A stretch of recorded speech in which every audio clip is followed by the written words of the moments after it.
Bonjour, nous sommes le dimanche 16 février 2025 et le sujet est l'attaque au couteau qui a eu lieu en Autriche. 5 blessés, 1 mort, un ado de 14 ans par toujours le même type d'individu, plus ou moins. Ici c'est un réfugié syrien ou un demandeur d'asile. Le problème c'est dans ces titres c'est toujours un demandeur d'asile syrien ou autre. C'est un demandeur d'asile psychiatrique. Attaque au couteau en Autriche, le sourire glaçant de l'assaillant syrien après avoir tué un adolescent.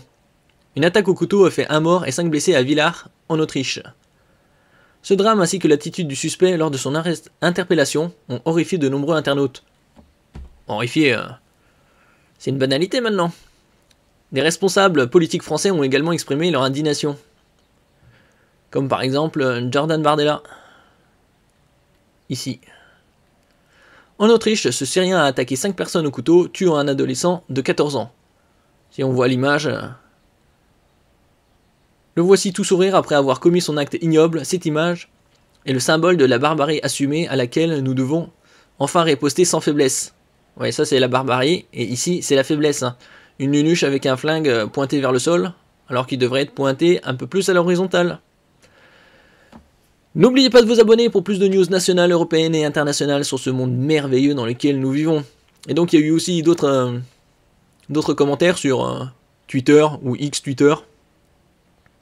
Comme par exemple Eric Ciotti, arrêté par la police, il va jusqu'à sourire, a pour sa part pesté le président de l'UDR, Eric Ciotti, et de questionner combien de drames encore l'Europe doit stopper cette submersion migratoire qui tue des Européens chaque semaine.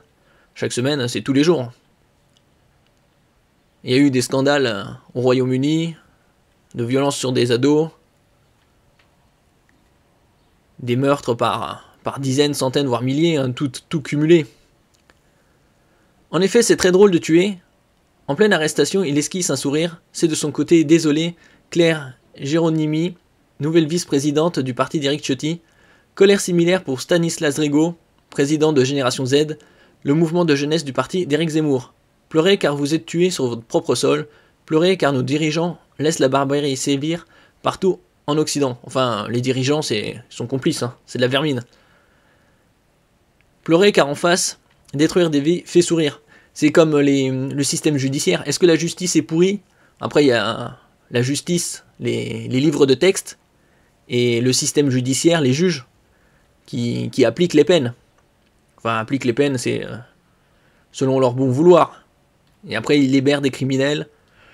Il y a eu quelques jours, ou c'était il y a quelques mois, un médecin qui s'était fait agresser, et la sentence, c'est quelques dizaines d'heures ou 3 semaines de travaux d'intérêt généraux et 2000 € d'amende pour avoir agressé un médecin.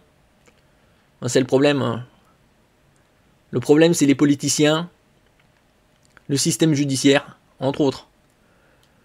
Et il y a quelques jours aussi, il y a eu une attaque aux voitures béliers.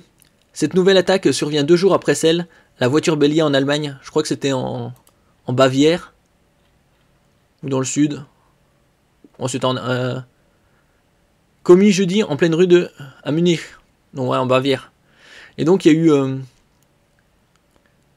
a eu c'était un demandeur d'asile psychiatrique encore, ici un Afghan de 24 ans, donc c'est toujours dans les mêmes tranches d'âge, hein, entre 20 et 35 ans plus ou moins.